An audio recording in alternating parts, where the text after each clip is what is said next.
Hey, what's up, guys? This is Rob, and welcome back to Rule of Two Review, and today I'm going to talk about all that awesome Nintendo 3DS goodness.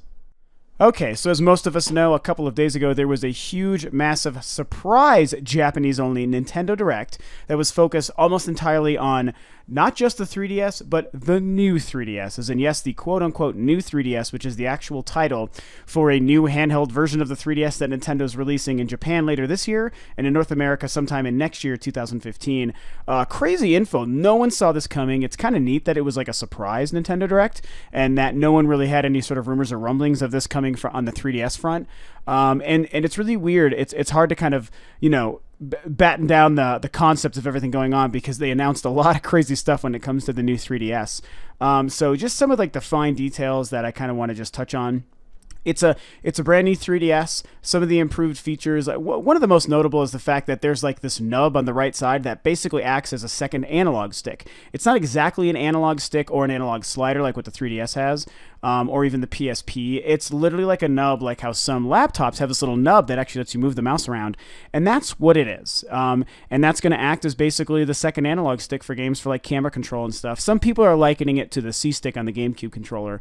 Considering it doesn't like change the overall form factor of the 3DS, and for what it's probably going to be used for, really not all that many 3DS games, I think it's fine. I think it's actually pretty cool that they released it, since it's not going to be like every 3DS game needs to be able to take advantage of a second analog stick. I don't think it really matters that it's not an actual analog stick. I think like the little nub design they gave is probably going to be fine. Nintendo knows how to make good hardware, and they know how to make smart ergonomic designs, so it may look a little bit weird, but I'm going to be willing to bet it's going to feel just perfectly fine. I think it's going to feel okay, not be awkward like it does kind of look. I think it's going to be just fine for what it is.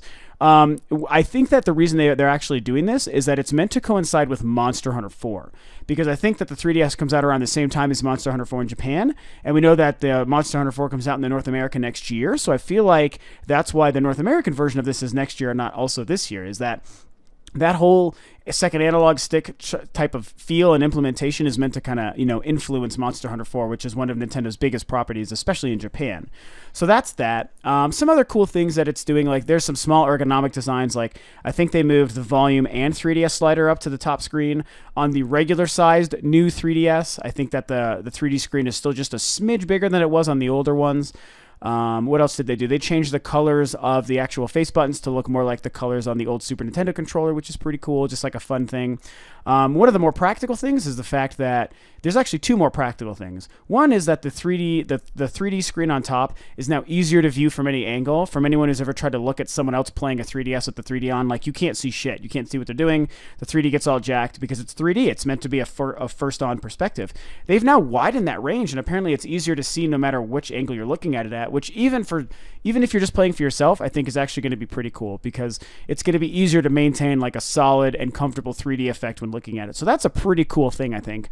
The other most important thing that they announced at this new 3DS is that it has there's an SD slot added, but also more importantly than that, there is a improved processing power. So that's kind of a weird thing, the idea of improved processing power, and what that could really actually mean for a new 3DS. So I guess what I mean when I say that is that it's almost like it's trying to be a more powerful 3DS, which doesn't that even almost kind of make it like a next-gen 3DS, or a next evolutionary step in their handheld console? But at the same time, it's not, because it's like still the same system. It seems to have overall the same processing and graphical power, but it at the same time has this like new leap forward and power. So I don't know. I mean, it's kind of hard to really discern what this exactly means. We have one example, and I'm going to get to that in a minute, but it's just kind of hard to figure out, why make the same system that has just this one extra little bump in power as opposed to just make a whole brand new one. It's like they're branding it as the exact same thing, but it now does more. It's like, it's in a way, in a funny way, it's kind of like when they had the Nintendo 64 and they released the expansion pack, which you plugged into the actual unit and it gave better graphical capabilities. But it would almost be like if, like with the 360, all of a sudden they released, one of the newer like slim 360s, but it all of a sudden was like more powerful than it was before, than all the previous models.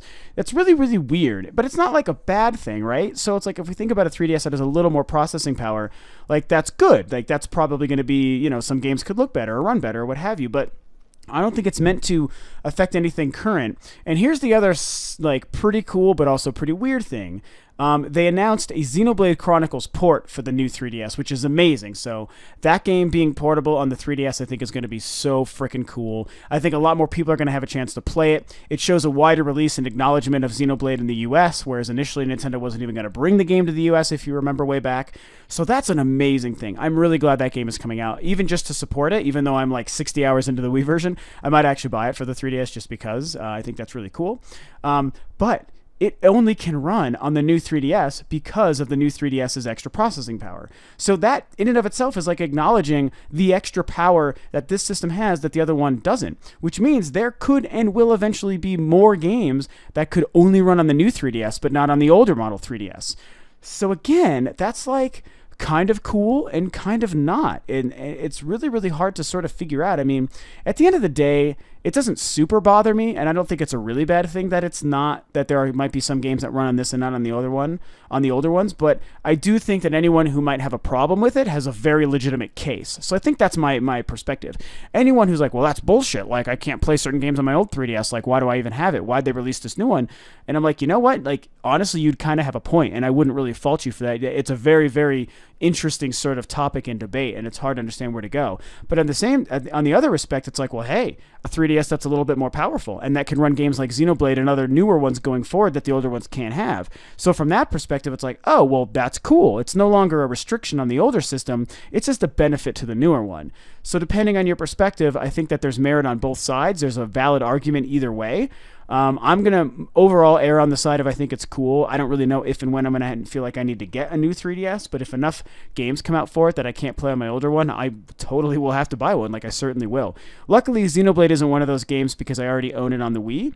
But if I didn't own it on the Wii, I would probably be picking up a new 3DS for the sake of playing Xenoblade Chronicles. I definitely would, and understand anyone else who would feel the necessity to do that. So the last thing I want to talk about when it comes to this new processing power, however, is a really cool theory that I heard. I actually saw on a video from IGN when they were theorizing about it right after the announcement. And one thing that we do know is Nintendo is launching the Amiibo project this year, pretty soon. The figures are finally available for pre-order on Amazon. They're going to be showing up in GameStops and Best Buys and shit like all over the place pretty soon. And it's going to be a big deal. It's going to be a big rollout. I think they're going to be very successful and mostly pretty cool as well. So Nintendo's going to be doing a good thing there. We of course know that they're meant to work with the Wii U and the gamepad. And there's also been talks that for the 3DS, there's going to be like a port, like a base that you can plug into the 3DS and also use them for certain 3DS games, such as the 3DS version of Smash. Pretty cool, but also a little cumbersome, right? Well, I think that the running theory right now is this extra processing power on the new 3DS is also meant to make it easier for the 3DS to be able to run and work and integrate itself with the Amiibos and that exchanging of technology. Because the new 3DS also has the NFC built into it. It wouldn't require the base that the older 3DSs will require to be plugged into it to use the NFC and the Amiibo figures and set them on and kind of exchange that information. So, you know, from the Amiibo perspective, the new 3DS is actually really awesome because it's going to make that whole process more seamless, easier, less clunky and cumbersome. You don't need an extra accessory and piece to plug into it. And I think that the processing power is going to help the 3DS stay up to speed with the exchanging of information from Amiibo to 3DS and back from 3DS back to Amiibo. So, you know, once I heard that, I was like, oh, okay, I sort of get that. And if that really is true, which honestly I completely believe it, then yeah, it's a pretty cool thing, and that further justifies the idea of this extra processing power and the overall need for the new 3DS. Because Nintendo is going to be probably running with this Amiibo thing. They are going to make this a huge success, and it's going to make them ridiculous money, and I'm really excited just because they're going to see the success I want them to have because of this. And this new 3DS, I think, is going to do really well. I think it's going to sell well. There are going to be some tractors. Some people think it's not enough of a change to warrant it. Why not just make a whole new system and yada yada? Again, those are actually completely valid arguments that I absolutely cannot and will not argue with you on. But hey, it's an optional thing. If you got an old 3DS, you can keep it. They're going to keep making games for that, and I think it's going to be fine. It's still a great system. No one has to buy this new 3DS. But if you can or want to, or if you need the Amiibo functionality out of it, this is going to be what you're going to want, you know? And I mean, this is even improving the battery life because of the extra processing power. So there's all these little like minor tweaks and a few really big tweaks to the 3DS that I think are really neat here. I definitely am curious and excited to see one and to try one. I want to see what Xenoblade is like running on it. You know, I think that there's a lot of cool things here. The amiibo thing is something I'm not going to be diving headfirst into. I want to pick up like the Samus and the Star Fox one, like for collectibles' sake. I don't know how much I'm going to be using them for any games yet until we get a really super killer app, which might take a year or two, and that's fine. When that happens, that might be the time I need to pick up a new 3DS and not just a regular 3DS like I have right now, my Zelda 3DS XL. So that whole thing with the amiibos and the new 3DS, pretty interesting idea to kind of take to heart and really kind of focus on and think about for yourself and see if you were a detractor initially, does that make more sense to you for people who want to use the amiibo? Again, if you don't want to use the amiibo and you don't really care about like Xenoblade, for example, then don't even worry about the new 3DS. Don't let it bother you. The one you have right now is totally fine. But if those are things that you will eventually need out of your 3DS, then at least now you have the option, and Nintendo has made it easier to make this whole process more seamless and integrate it just a little bit more efficiently. So pretty cool stuff, I think. Okay, and I think that's pretty much it. I kind of wanted to summarize some of what was going on with the 3DS announcements and share some of my feelings and thoughts about it. It's not all the most wonderful thing, but overall, it's pretty cool. It's really exciting. Nintendo's been doing a great job rolling out information, new initiatives, bringing news to people, making it exciting, showing new games, new hardware. I mean, it's cool no matter what. It's just exciting to have that happen. As I said in another video that went up the same day, Shulk was announced in Super Smash Bros. That's fucking badass. Like, I couldn't be more excited about that. Lots of kick-ass things going on here. So some weird things, and some people may have issues with some of it, and I've said it a couple times. If you have issues, it completely makes sense, and I don't fault you for it. I happen to think that even with some of the weird things, I'm overall still pretty excited. I think they did a great job. Good job on the Nintendo Direct. Really looking forward to another, hopefully kick-ass North American-related Nintendo Direct soon. Everyone keeps waiting on that Bayonetta one, so maybe we'll get one in the next week or two, so that'll be really exciting to see. So anyway, that's it for the Nintendo 3D, the new 3DS information for today. So of course, if you like what I'm doing, please feel free to subscribe to Rule of Two Review, like and share the video, and your comments and your thoughts below. And thanks for tuning in. I will catch you guys in the next video.